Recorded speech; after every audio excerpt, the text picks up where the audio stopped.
በአዲስ አበባ ከተማ አስተዳደር በ194 የፈተና ጣቢያዎች ከ71 ሺህ በላይ ተማሪዎች የ2017 ዓ.ም የ8ኛ ክፍል መልቀቂያ ፈተና በመውሰድ ላይ ናቸው። ከነዚህ የፈተና ጣቢያዎች ኢቢኤስ ቴሌቪዥን በተወሰኑ የፈተና ጣቢያዎች ተዘዋውሮ የፈተናውን ሂደት ተመልክቷል። ሂደቱን የተከታተለው ፍስሐ ደሳለኝ የፈተና ጣቢያዎች ኃላፊዎችንና የትምህርት ቤቶችን ርዕሳነ መምህራን አስተያየት አሰባስቧል። ወደዛ ነው የምናልፈው።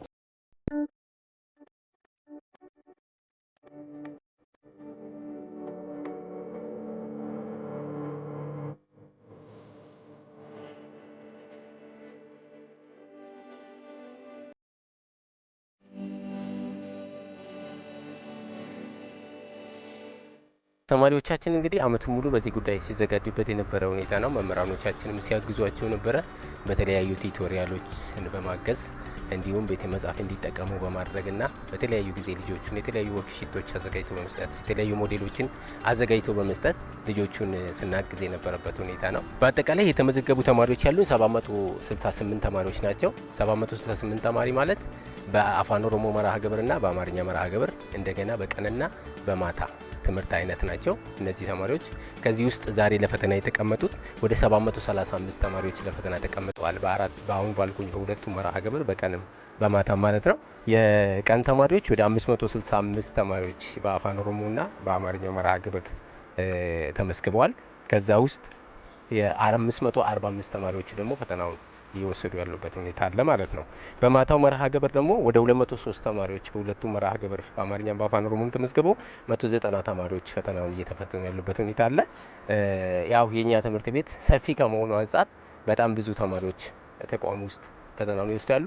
ፈተናውን የሚወስዱ የኛ ተማሪዎች ብቻ ናቸው። በአጋጣሚ ዝግቢ ውስጥ የኛ ተማሪዎች ከመጀመሪያ ጀምረን ለ8ኛ ክፍል ክልላዊ ፈተናና ለ6ኛ ክፍል ክልላዊ ፈተና ለ8ኛ ክፍል 333 ተማሪ በማታም በአፋን ኦሮሞም በአማርኛም ቋንቋ ሲማሩ የነበሩ ተማሪዎችን በጥሩ ሁኔታ ነው ስናዘጋጅ ነበር ነው። በተለይ ትምህርት ቢሮ አዲስ አበባ ትምህርት ቢሮ በሂሳብና በእንግሊዝኛ ትምህርት ላይ ፎከስ አድርጎ በቢሮ በተሰጠን ዳይሬክሽን መሰረት በሂሳብና በእንግሊዝኛ ላይ ፎከስ አድርገን የኛ ተማሪዎች በጥሩ ሁኔታ በጥሩ ስነ ልቦና የክልላዊ ፈተናን በደንብ ፈትኖ 100% እንድናሳልፍ ከዚህ በፊትም ትምህርት ቤቱ ውጤት ያለው ትምህርት ቤት ስለሆነ ተማሪዎቻችን ሙሉ በሙሉ 50 እና 50 በላይ አምጥቶ ወደ ቀጣይ ትምህርት እንዲያልፉ ጥሩ ዝግጅት አድርገን እስከዛሬ አዘጋጅተናል ማለት ነው። ከጠዋቱ ጀምሮ ዝግጅቱ ጥሩ ነው። ተማሪ ከ1 ሰዓት ጀምሮ እስከ 2 ሰዓት መጥቶ ያው መገባ ላይ ነበሩ። ከዛ 2 ሰዓት ጀምሮ ክላስ ገብቶ ኦሪንቴሽን እየሰጡ አንሰር ሺቱ የቀራው ሁሉም ዝግጅት ላይ ነበሩ። ፈተናው እስከሚደርስ ድረስ ፈታኞች አሉ፣ 19 ፈታኞች አሉ። ሱፐርቫይዘሮች 7 አሉ። ያለው ነገር ሁሉም በሰዓት በስነ ስርዓት እነሱ ጋር ደርሶ ፈተና በስነ ስርዓት እየተፈተኑ። በዚህ ትምህርት ቤት አንድ የመንግስት 6 የግል ትምህርት ቤቶች እየተፈተኑ ይገኛሉ። የተማሪዎችን የስነ ልቦና ዝግጅት በተመለከተ ተማሪዎች በተገቢው እንዲዘጋጁ ኦሪንቴሽን ሰጥተናል። ለመምህራንም እንዲሁ ኦሪንት በማድረግ ተማሪዎችን በአግባቡ እንዲያግዙ እንዲደግፏቸው የመፈተኛ አንሰር ሽታቸውንም በአግባቡ ሞልተው በተገቢው ፈተናውን እንዲፈተኑ ክትትል እንዲያደርጉ አቅጣጫ ሰጥተን ወደ ስራ እንዲገቡ አድርገናል። የፈተና አሰጣጡ ስርዓትም በጥሩ ሁኔታ እየተሰጠ የሚገኝበት ሁኔታ ነው።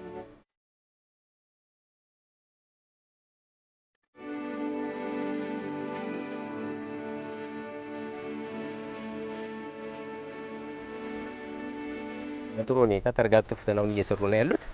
ትላንትም ኦሪንቴሽን ስንሰጣቸውም ግንዛቤዎች ስንፈጥር ስለነበረ ልጆቹ በጥሩ ሁኔታ በጊዜያቸው በሰዓታቸው መጥተው ፈተና ላይ ተቀምጠው አሁንም በጥሩ ሁኔታ ፈተናውን እያስገዱ ያለበት ሁኔታ ነው። ሁሉም ትምህርት ቤቶች 100% እናሳልፋለን ብለን ነው ያው የምናቀደው። በዛ ልክ አቀደን ነው ወደ ስራ የገባ ነው። አመቱ ሙሉም በዚህ ልክ እየሰራን ያለበት ሁኔታ አለ።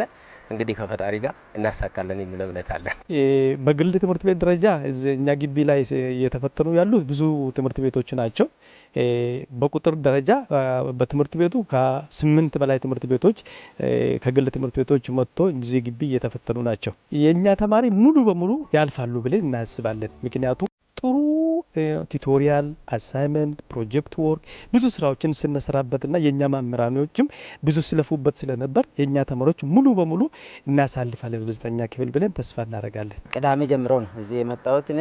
ከቅዳሜ ጀምሮ ቅዳሜ ለፈታኞችና ለሱፐርቫይዘሮች ለሁሉም ኦሪንቴሽን ተሰጥቷል።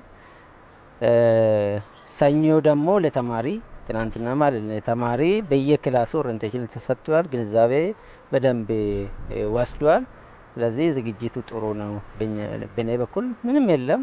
ያው ያለው እንዳያችሁ ነው። ምንም ችግር የለም።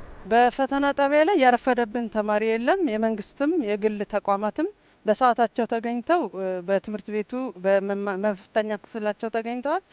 የመንግስት ተማሪዎች ያው በጠዋት ተገኝተው የምገባ ፕሮግራሙን ተሳትፈው ቁርሳቸውን በልተው ነው ወደ ክፍል እንዲገቡ ያደረግነው። የግል ተቋማትም ሰዓታቸውን አክብረው ወደ መፈተኛ ክፍላቸው ገብተው በአግባቡ ፈተናቸውን እየወሰዱ ይገኛሉ። ዛሬ በጠዋቱ መርሃ ግብር 2 ፈተና ይፈተናሉ፣ አማርኛና እንግሊዝኛ። በከሰዓቱም እንዲሁም ጀነራል ሳይንስና ሂሳብ ትምህርትን። በነገው 2 ፈተና ነው የሚፈተኑት። ነገ ሶሻል ስተዲና ሲቲዝን ይፈተናሉ። በጠዋቱ ፕሮግራም ፈተናው ይጠናቀቃል ማለት ነው።